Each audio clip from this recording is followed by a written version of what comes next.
إن الحمد لله نحمده ونستعينه ونستغفره ونعوذ بالله من شرور أنفسنا ومن سيئات أعمالنا من يهده الله فلا مضل له ومن يضلل فلا هادي له أشهد أن لا إله إلا الله وحده لا شريك له وأشهد أن محمدا عبده ورسوله لا نبي بعده يا أيها الذين آمنوا اتقوا الله حق تقاته ولا تموتن إلا وأنتم مسلمون اللهم صل وسلم على نبينا محمد وعلى آله وصحبه ومن تبعهم بإحسان إلى يوم الدين أما بعد. Maha tinggi Allah Subhanahu wa taala, zat yang maha tinggi dan maha meninggikan, zat yang maha kuat dan maha menguatkan. Mudah-mudahan kita diberikan kekuatan untuk menyelesaikan Ramadan yang sudah tinggal separuh bulan ini, dan mudah-mudahan yang sakit disembuhkan, yang ada permasalahan kehidupan dimudahkan oleh Allah Subhanahu wa taala. Pagi ini kita akan sharing saja ya. Saya tidak bermaksud mengajari Bapak Ibu semuanya, yang saya yakin keilmuannya Masya Allah ya. Untuk mengambil hikmah dari puasa terhadap otak manusia ya. Jadi tugas kita itu sebetulnya adalah membuktikan bahwa Al-Quran itu mukjizat terbesar, bahkan lebih besar daripada Nabi Musa membelah lautan. Karena kalau Nabi Musa membelah lautan itu tidak terulang lagi.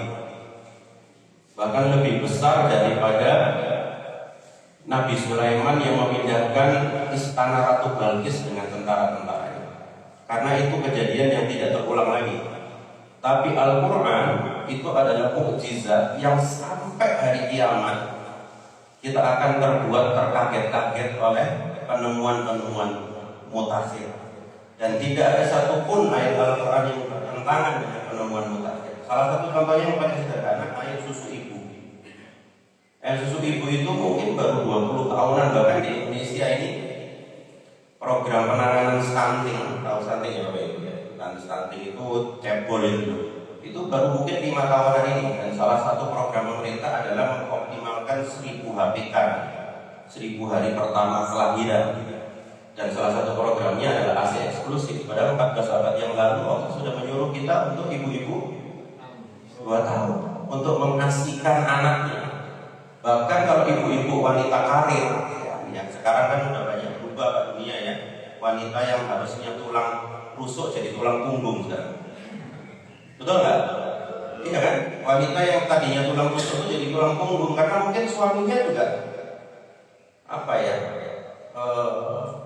melihat istrinya bertumbuh juga lebih senang kan begitu ya. Akhirnya tetap disarankan untuk menyimpan nasinya di kulkas dan seterusnya. Bahkan junior saya Dokter Meralda itu membuat semacam bank ASI gitu ya, Dokter Meralda, mungkin ada yang kenal ya. Baik, hari ini saya mulai dari apa yang ada dalam Al-Quran Karim, bahwa manusia itu punya sisi gelap. Kalau dalam surat Asy-Syams itu disebut qad aflaha man zakkaha wa qad khaba man dassaha. Ya. Fa'alhamaha fujuraha. Jadi memang kita tuh ditunjukkan jalan. Dan ternyata untuk memilih jalan itu ya, selain ada di kolbu, itu adanya di otak. Nanti saya ceritakan, terutama bagian otak depan. Ya, jadi korteks cerebral kita menyebutnya. Otak itu bagian luarnya, ya itu namanya korteks cerebral. Bagian yang kelihatan kalau kita foto itu terdiri dari 4 bagian. Ya, yang depan ini namanya lobus frontal. Yang paling depannya lagi sekarang lebih difokuskan lagi karena itu penting, namanya prefrontal cortex. Itu bagian ubun-ubun kalau kita lihat di bayi ya. Kemudian bagian yang tengah ini namanya parietal, ini occipital, yang belakang ini temporal ya.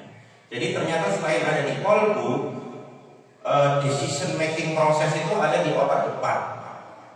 Nanti apa pengaruhnya dengan otak depan terhadap puasa terhadap otak depan ini, Masya Allah luar biasa. Saya sendiri kaget-kaget sendiri waktu mempelajarinya ya. Dan kalau kita gagal untuk mengendalikan sisi gelap dari diri kita, maka kita akan menjadi seperti kuda liar gitu. Paham ya Pak ya? Bahkan kalau kita metaforakan dengan panca indera, itu seperti kereta yang ditarik oleh 5 kuda liar. Kuda liar pertama namanya mata, telinga, dan seterusnya yang kemarin saya bahas ketika ceramah tarawih. Ya, jadi kalau kita tidak jadi pogo yang baik, maka kita akan dijatuhkan oleh hawa nafsu itu berkali-kali.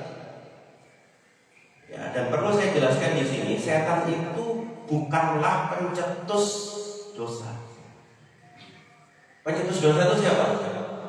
Hawa nafsu. Ya, justru disitulah keunikannya manusia. Pernah ada seorang yang bertanya kepada Dr. Zakir Naik, tahu ya Dr. Zakir Naik ya, seorang dokter yang ahli perbandingan agama. Ditanya begini, kalau nggak salah sama orang Hindu, dokter, kenapa Allah itu kalau maha baik, kenapa Allah itu nggak ciptakan manusia itu semuanya baik?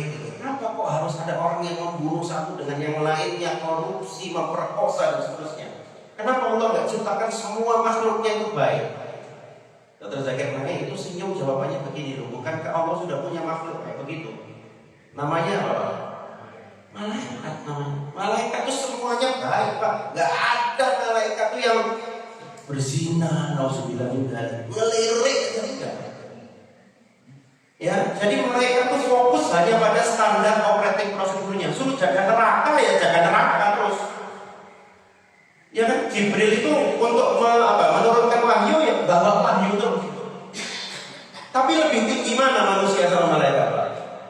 Lebih tinggi manusia. Wa idza qulna lil malaikati isjudu li adama fasajadu illa iblis. Malaikat itu disuruh sujud karena dia tahu manusia itu kelebihannya banyak. Pertama, bisa menyebutkan benda-benda, betul? Yang kedua, malaikat itu tahu susahnya jadi manusia, betul?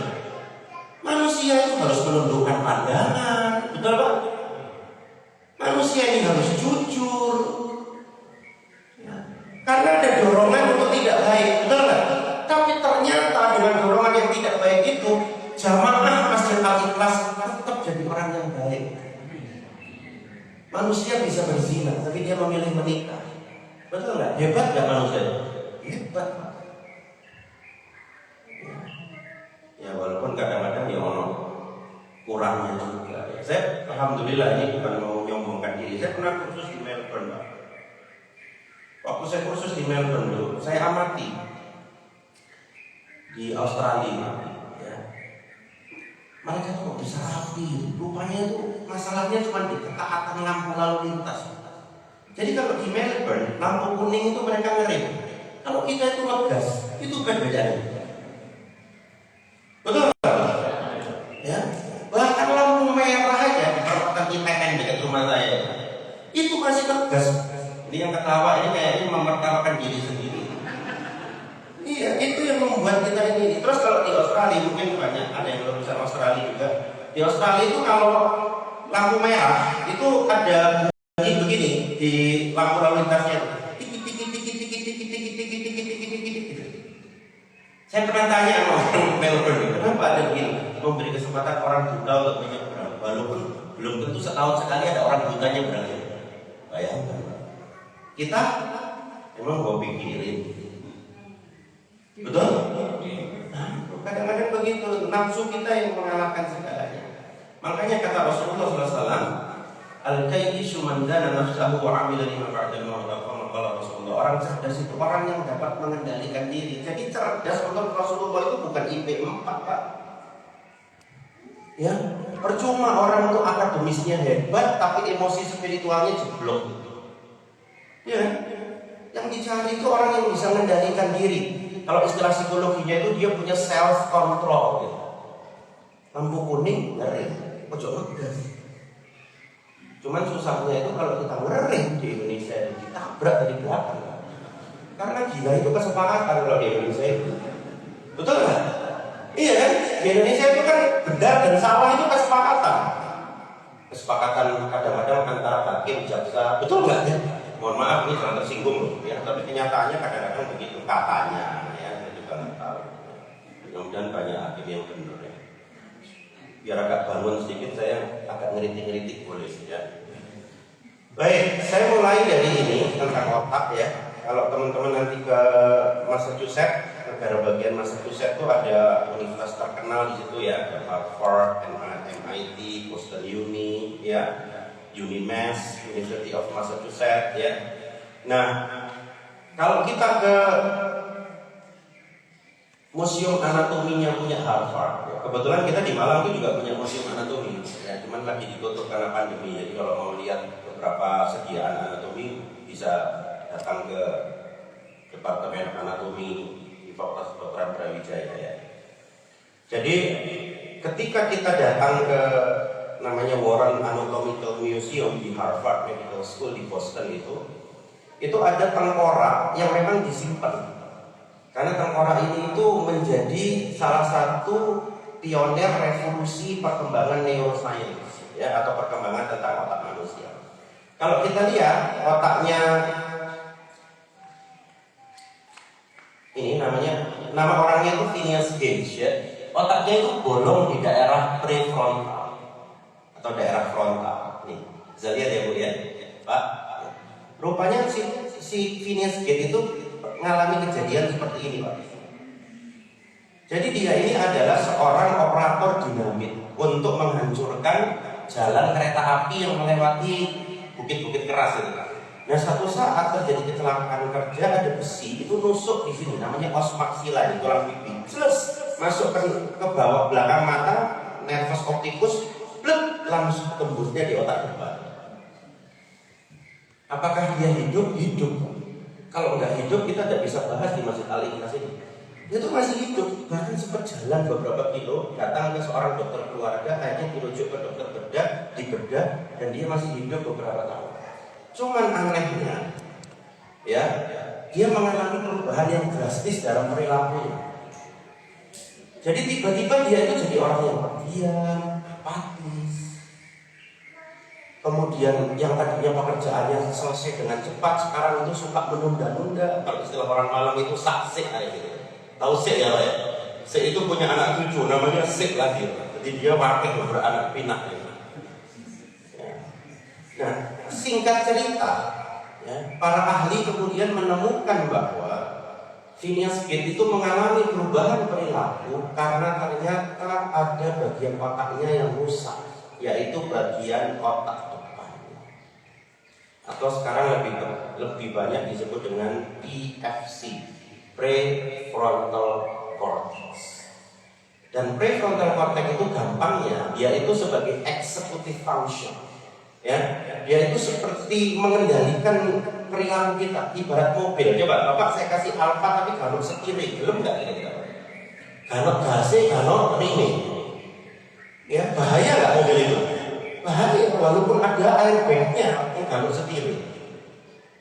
Tidak ada gasnya, tidak ada remnya. Jadi manusia yang mengalami kerusakan di otak depan itu akan mengalami kekacauan perilaku yang luar biasa. Ya, Ramadan suruh baca Quran malah tiktokan, itu ada masalah di prefrontal. Loh, sekarang banyak nggak posan tiktokan, joget, gak mau baca Quran, ya disarankan untuk mendengarkan murotal, lagu, disarankan lihat ceramah, ikatan cinta. Jadi seperti tidak bisa memilih itu. Angel. Nah, ini psikiater terkenal sekali, Dr. Emen ini ya. Dia tuh kalau cari di YouTube mesti banyak ceramahnya Dr. Emen ini ya. Jadi Dr. Emen itu di dalam salah satu bukunya dia merinci ya, prefrontal cortex itu fungsinya, coba lihat, begitu pentingnya. Dia bisa menentukan mana baik, mana buruk. Makanya dia nggak bisa bedakan mana Quran, mana TikTok. Ini dia nggak tahu prioritas. Terus dia itu merupakan memilih kira-kira mana pemikiran yang saling bertentangan, mana yang mau saya pilih. Ke masjid enggak, ke masjid turu, ke masjid turun. Itu fungsi prefrontal. Kalau prefrontalnya bagus seperti panjenengan ini, masjid turun, masjid. Tapi prefrontalnya bermasalah, turun. Ya, jadi masalahnya itu di otak depan ini. Betul Pak ya? Atau ke masjid, tapi turun di masjid Pak. Ada juga yang begitu. Jadi pindah, mohon maaf karena tersinggung. Nanti saya dipikir jari ini saya nyindir gitu ya. Saya juga sadari kalau ngantuk, tapi melihat cahaya itu, cahaya fajar itu langsung bangun saya. Karena melatoninnya itu turun Pak. Kan udah saya ceritakan ya. Kalau melatonin lihat cahaya gitu, dia masih turun Pak. Jadi tombol ngantuk itu keluar dia cahaya. Hormon tidur itu akan turun, hormon kortisol itu akan naik. Ya, nanti satu saat kita bahas itu ya. Itu menarik juga tentang kronobiologi itu ya. Terus apa sih konsekuensi masa depan? Termasuk menentukan nanti kalau gini saya masuk neraka. Oh kalau gini saya masuk surga. Itu fungsi otak depan loh. Kata Daniel Kahneman ini. Perencanaan. Ada nggak Pak orang yang hidupnya itu teratur? Ada nggak? Nggak teratur. Ya. Terus kontrol sosial. Jadi katanya Daniel Kahneman, contoh-contoh orang yang prefrontalnya bermasalah itu ciri-cirinya gini. Dia susah konsentrasi. Ya, short attention span. Ya, jadi untuk konsentrasi itu sedikit sekali. Cinta seloncorong kaya, delok handphone ini. TikTok, delok IG, delok Facebook. Moncorong kaya, bingung bener gitu. Jadi suka bergonta-ganti fokus gitu. Yang kedua, kerjaan itu susah selesai Pak.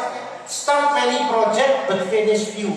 Dan ternyata saya amati murid-murid saya di fakultas kedokteran yang TA-nya telat itu rata-rata punya perilaku kompulsif kecanduan yang membuat mereka menunda pekerjaan. Ono mahasiswa aku itu Pak, setahun itu cuma bab 1, latar belakang rumusan masalah tujuan manfaat, bulat aja di situ. Nggak maju-maju ke bab tinjauan mustahil. Kan sedih di pembimbingnya, betul nggak? Kau ini bayar SPP ya, begitu. Apa pun. Apalagi UKT di fakultas kedokteran ini ada yang 25 juta. Anak saya yang pertama itu di ITB, Pak. UKT-nya 12 juta. Ikuai keroso, Pak. Betul nggak? Di STI, Sekolah Tinggi Elektro dan Informatika. Ya. Pemenang yang selama juta. Betul Pak? Kira-kira gitu. Terus suka cari konflik. Ada orang itu begitu Pak, di tempat kerja. Dia kalau nggak konflik sama orang sehari ya gerges. Jadi dia tuh suka aja tuh mbak tonggo konflik, mbak konco konflik, mbak bojo konflik, mbak anak konflik. Ya. Terus impulsif, tahu impulsif ya? Meledak-ledak. Terus sama mudi, pertama ngomong begini, ya apa man? Tapi sampai udah ngomong, gitu loh. Jadi dia tuh berubah dalam tempo yang sangat cepat, gitu. Moodiness. Ada orang begitu? Ada. Mesti sampai namanya bayang loh. Tapi jangan nanti kemudian ketemu orang itu sampai prefrontal bermasalah, boleh begitu, ya. Terus sulit rapi dan sulit bersosialisasi.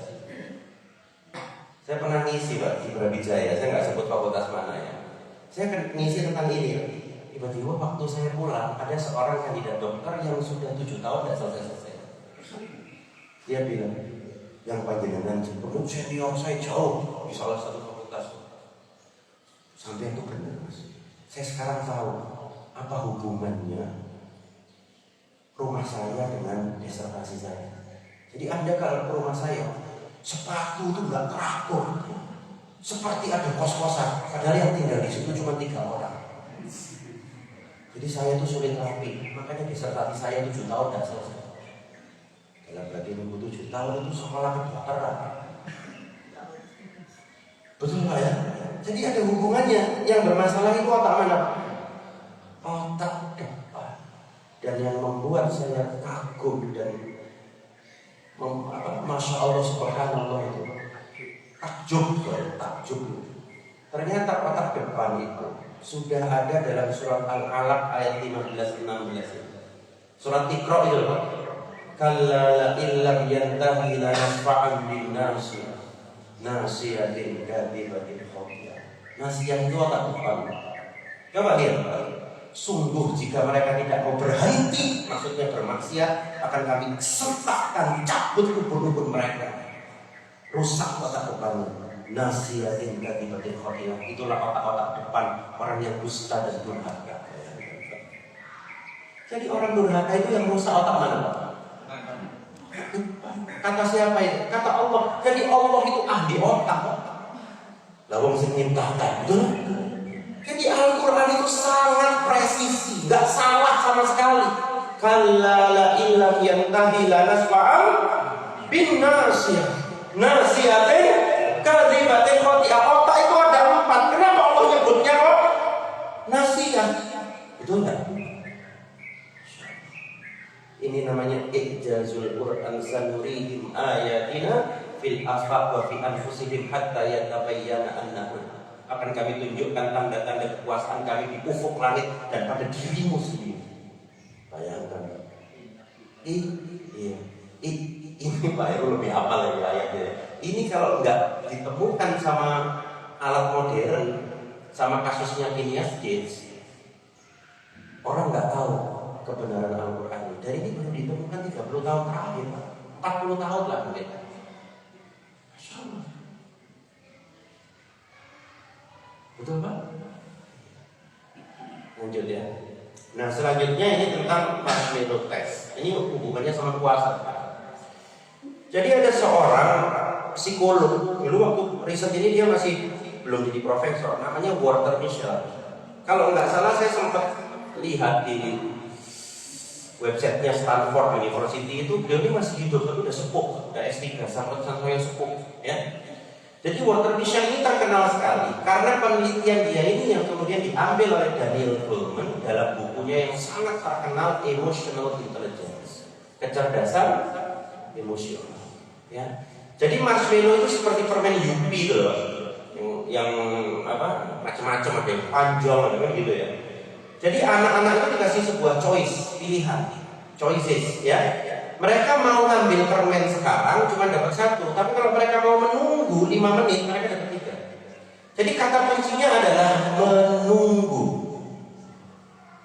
Berapa menit Pak? 5 menit. Kita lihat filmnya ya.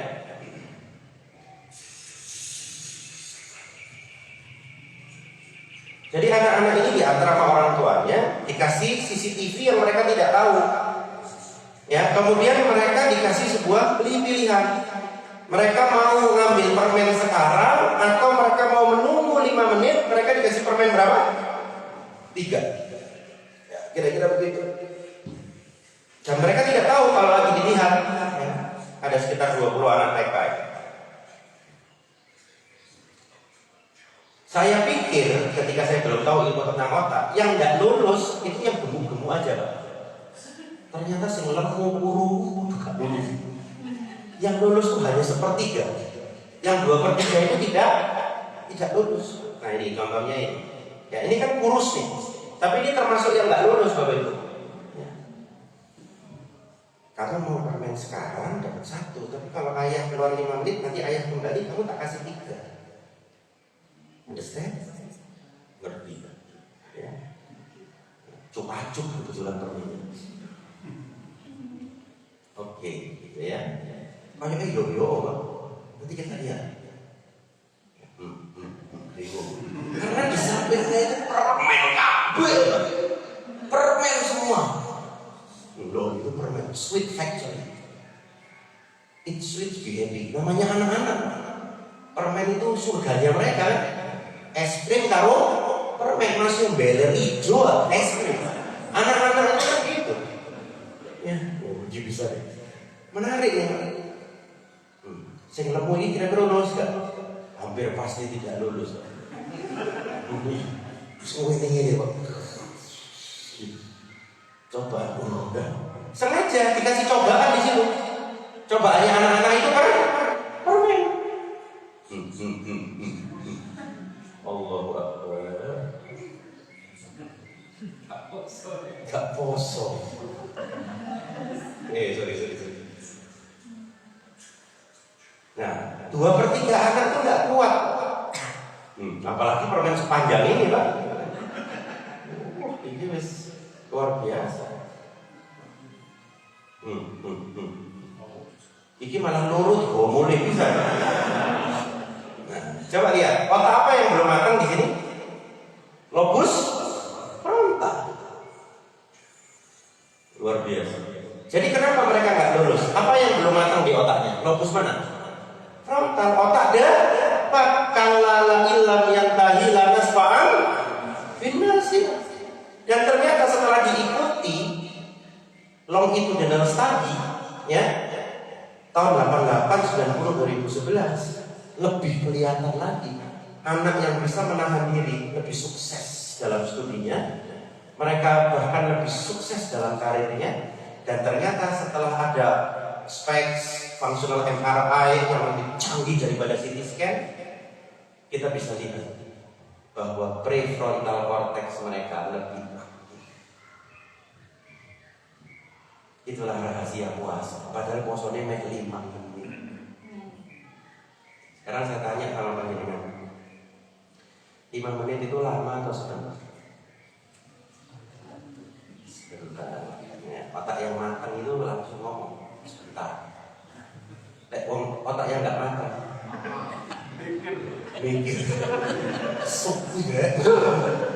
Sekarang hidup di dunia ini lama apa sebentar? Ini ya, bagi orang yang otaknya matang, dunia ini sebentar Pak. Sekarang saya tanya, puasa ini lama apa sebentar?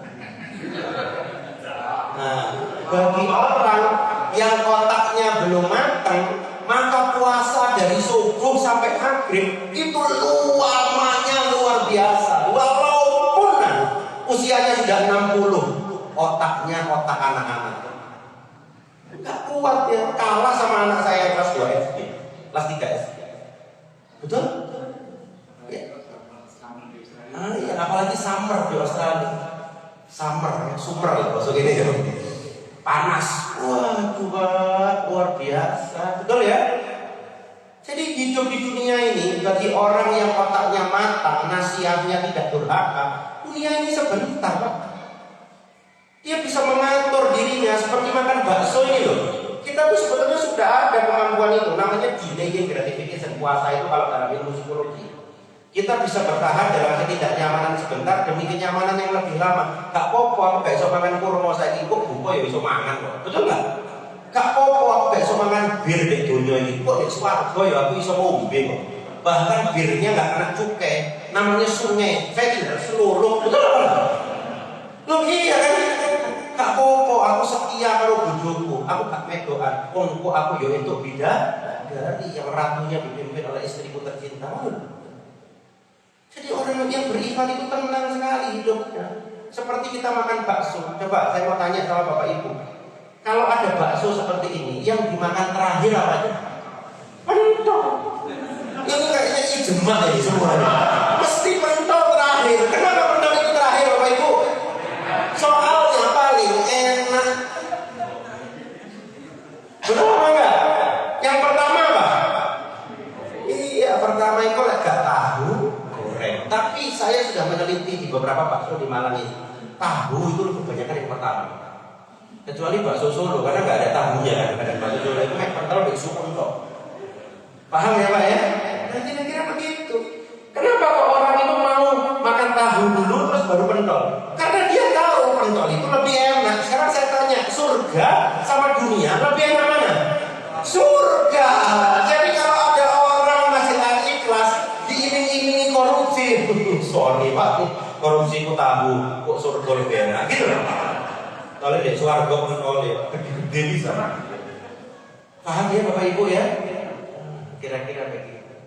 Jadi orang yang tidak kuat dengan kehidupan dunia, tidak kuat puasa, itulah orang yang otaknya seperti apa? Orang yang otaknya seperti anak-anak, betul Pak ya? Jadi kelihatannya itu seperti watch decoder, padahal otaknya kalau di-scan, otaknya anak. Ada nggak orang nggak bisa puasa Bu? Nggak kuat puasa? Oh banyak Bu, itu otaknya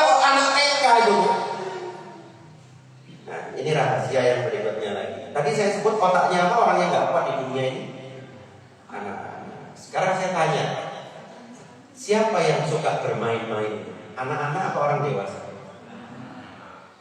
Coba lihat kata-kata Allah tentang dunia itu apa? Permainan. Bayangkan. Alangkah presisinya Al-Quran ketika menyebutkan dunia ini permainan. Wa mahadihil hayatid dunya illa lahun wa lahun. Dan kehidupan dunia ini hanyalah sendaguro. Sekarang saya tanya, sing seneng guyon di masjid, ya anak-anak kok orang dewasa? Itu kurungu suara. Tuh. Jadi orang itu kalau di dunia ini nggak lulus, itu otaknya anak-anak. Makanya Allah bilang dunia itu permainan. Hei arek cilik, utekmu itu untuk arek cilik. Itu kata Allah. Wa mahadihil hayatud dunya. Saya waktu baca ayat ini, Pak, saya langsung sujud, Pak. Allah itu bisa memisahkan dunia ini apa saja. Tapi kenapa Allah bilang permainan? Seakan-akan Allah tahu tentang percobaannya Profesor Wortel misalnya. Subhanallah, sanurihim ayatina wa fil afaq wa fi anfusihim hatta yatabayyana lahum annahu al-haq. Masya Allah. Ya. Jadi kalau panjenengan masih gak karu-karuan dek dojo ini, tak scan foto mirip anakku ini. Karena panjenengan masih suka bermain-main dengan dunia. Tapi kalau kita yang lobus frontalnya sehat, dunia ini sementara. Kata Ustaz dari Sulaiman, DSAS, dunia sementara, akhirat selamanya. Karena dunia ini hanya tempat meninggal, bukan tempat tinggal. Paham Bapak-bapak Ibu? Terakhir dari saya pasti setengah ya. Karena yang penting sudah saya sampaikan. Mari kita gaspol di bulan Ramadan ini. Ya, tapi aja neblong ya. Tetap ditahan yang maksiatnya, gaspol. Ya, saya biasanya kalau ngajarin anak-anak SD, kemarin saya minta ngisi guru saya Dr. Wisnu Wahyuni psikiater, ada yang tahu nggak? Yang punya sekolah Avicenna di Kaujajan. Telepon saya, sore, tolong ngisi sekolahku ya. Saya tuh udah lama nggak ngisi anak SD, Pak. Jadi, apa ya ngesetnya? Tapi alhamdulillah. Saya kalau ngajarin anak SD ini, kamu kalau bingung nak, mau baca Quran tidur, kamu hitung di otakmu gini nak, 5, 4, 3, 2, 1, go, langsung baca Quran. Itu ternyata penelitian dari Mel Robbins, seorang dari Amerika. Jadi kita tuh kalau nggak mau banyak menunda, Bapak misalnya mau sedekah gitu Pak ya, sedekah enggak, langsung hitung Pak, 5, 4, 3, 2, 1, langsung masukkan, sudah dipikir Pak. Semakin dipikir, semakin gak situ. Anda mau buka tabungan haji, aku buka tabungan haji atau ganti si Arfi? Yakin Pak, yang namanya konsumerisme itu seperti kecanduan, betul Pak? Masuk aku yuk pingin Pak ganti motor, yo iso saja nih, cuman tak tahan dulu. Saya tuh mendidik diri saya supaya kita tuh tidak mau dinilai hanya karena merek mobil. Karena itu turun sama anak kita nanti Pak. Anak kita nanti akhirnya nggak mau beli sepatu Eagle, pengennya Adidas.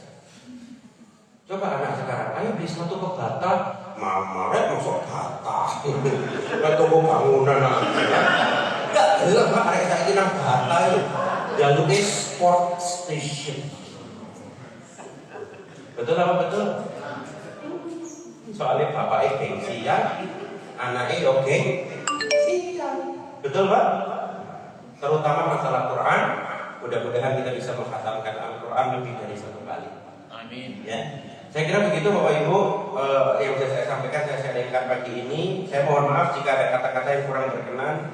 Kalau saya agak nyentak-nyentak itu gaya bicara ya Pak ya, karena saya kebetulan aslinya orang Sumatera. Jadi saya mohon maaf, jangan sampai ada aku disentak, enggak ya, ini hanya public speaking aja ya, cara berbicara.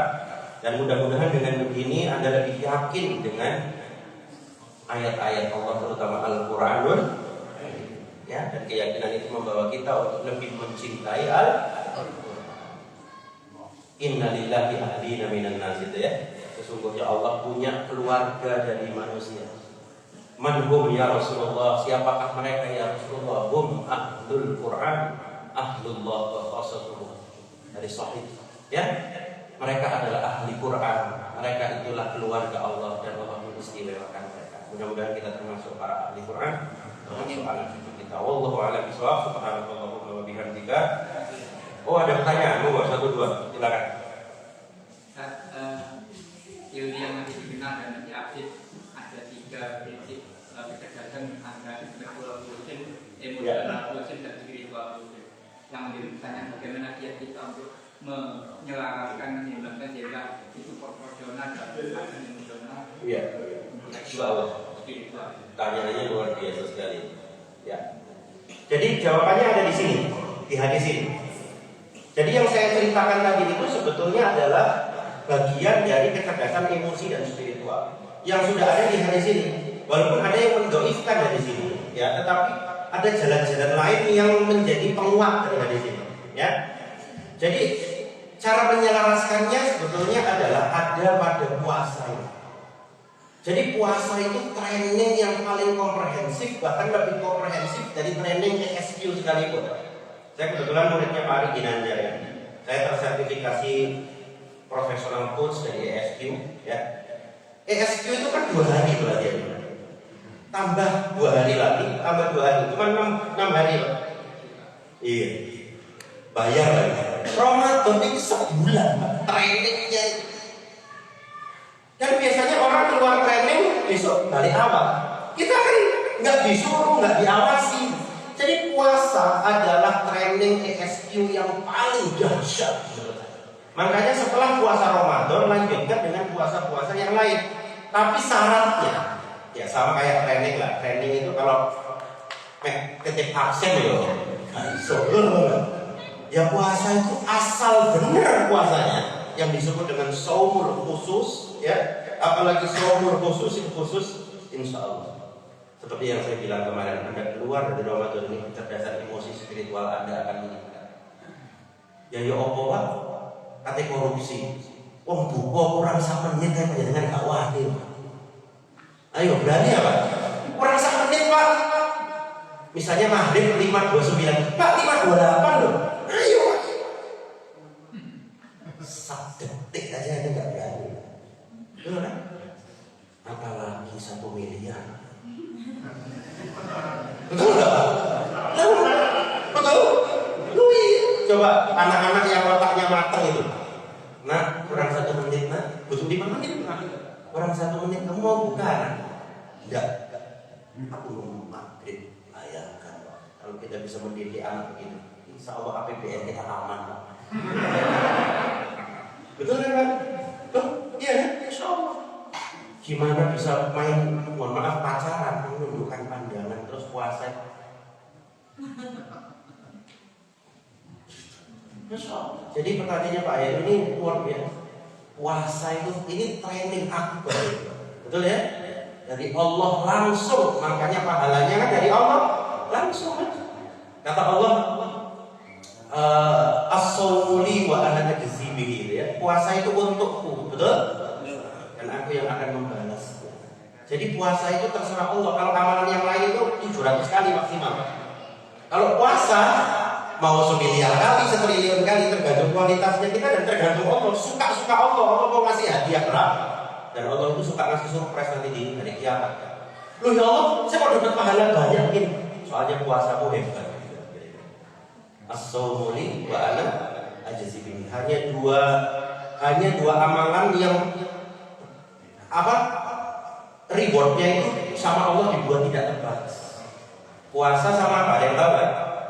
Sama bersabar. Nanti dilihat di akhir surat Az-Zumar ayat 10. Innama yuwaffas sabiruna ajrahum bighairi hisab. Dan pada orang-orang yang bersabar Allah siapkan pahala tanpa batas. Masya Allah. Ya, paham ya Bapak Ibu ya?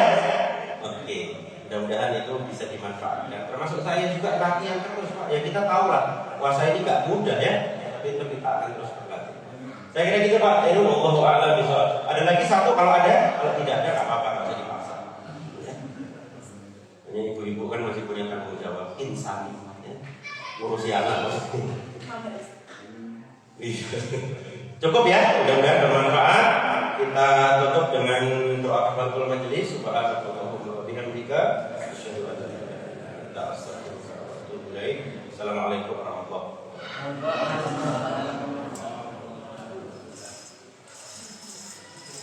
wabarakatuh.